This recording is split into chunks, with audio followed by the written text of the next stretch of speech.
오늘 말씀은 검을 사라는 제목입니다.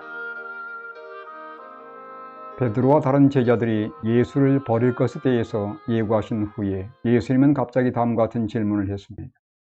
내가 너희를 전대와 배낭과 신발도 없이 보내었을 때에 부족한 것이 있더냐? 12 제자들을 안수하시고 그들을 전도자로 내보내실 때 예수님은 다음과 같이 당부했습니다. 너희 전대에 금이나 음이나 동일 가지지 말고 여행을 위하여 배낭이나 두보롯이나 신이나 지팡이를 가지지 말라. 이는 일꾼이 자기의 먹을 것 받는 것이 마땅함이라. 복음 전도자로 나서는 길에 먹고 입고 쓸 것을 챙기는 것에 신경 쓰지 말고 있는 그대로 가라는 당부였습니다. 복음의 일꾼들이 자기의 먹고 입고 쓸 것을 받도록 하겠다는 예수님의 약속입니다. 예수님의 질문은 약속하신 대로 되었는지를 확인하는 질문이었습니다. 제자들은 예수님의 질문을 곰곰이 생각할 필요가 없었습니다. 그들은 즉각 없었나이다라고 답했습니다. 예나 지금이나 예수님은 당신의 신실한 복음 전도자들을 결코 부족함이 없게 하시는 분이십니다. 감난산으로 가시면서 이제 예수님은 예전과는 다른 지시를 내렸습니다. 이제는 전대에 있는 자는 가질 것이요 배낭도 그리하고 검 없는 자는 겉옷을 팔아 살지어다. 왜 이런 지시를 주셨을까요? 시대가 달라졌고 상황도 달라졌다는 의미입니다. 이후에 그리스도의 이름을 전파하는 것 때문에 문전박대를 당하기도 하고 부이기도 하고 박해와 고난을 받기도 할 것입니다. 예수님의 말씀은 바로 그러한 때를 위한 것입니다.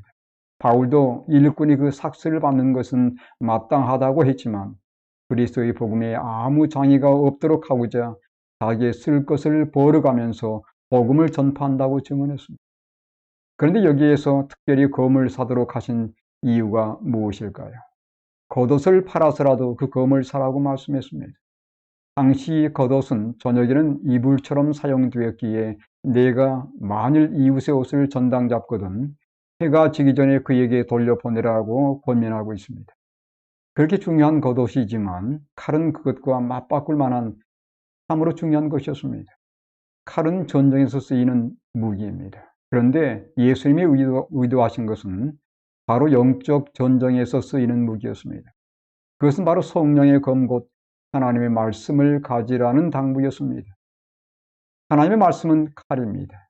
하나님의 말씀은 살아있고 활력이 있어 좌우에 날선 어떤 검보다도 예리하여 혼과 영과 관절과 골수를 찔러 쪼개기까지 하며 또 마음의 생각과 뜻을 판단하나니 이 말씀처럼 하나님의 말씀의 칼은 놀라운 능력이 있어서 세상에 칼이 할 수 없는 그 이상의 일을 할 수 있습니다.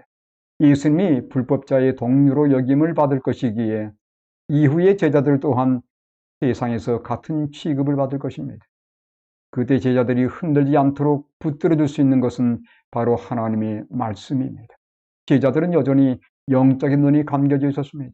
그들은 육신적인 무기를 준비하라는 말씀으로 받아들였기에 주여 보소서 여기 검 둘이 있나이다라고 답했습니다. 예수님은 짤막하게 족하다라고 말씀하셨는데 이 말은 내 말 뜻을 너희가 못 알아듣는구나. 그럼 됐다라는 의미였습니다. 예수님과 곧 이별할 제자들에게 필요한 것은 하나님의 말씀의 칼이었습니다. 말세를 사는 우리에게 절실한 것 역시 두 검, 곧 구약과 신약의 말씀입니다. 아모스 선지자는 말세에 대기근이 있을 것에 대해서 이렇게 예언하고 있습니다. 주 여호와의 말씀이니라 보라 날이 이를지라 내가 기근을 땅에 보내리니 양식이 없어 주림이 아니며 물이 없어 가람이 아니요 여호와의 말씀을 듣지 못한 기갈이라. 말세에 말씀의 기근이 있을 것에 관한 예언입니다. 말씀을 손에 갖고 있는 것만으로는 아무 의미가 없습니다. 그 말씀의 떡을 개인적으로 날마다 먹어야 살아납니다. 말씀을 읽고 묵상하며 하나님의 뜻을 깨닫고 믿고 순종함으로 그리스도 예수를 닮고 마귀의 시험을 이기는 것, 그것이 바로 우리를 향한 예수님의 바람입니다. 그 두 검을 갖추셨는지요.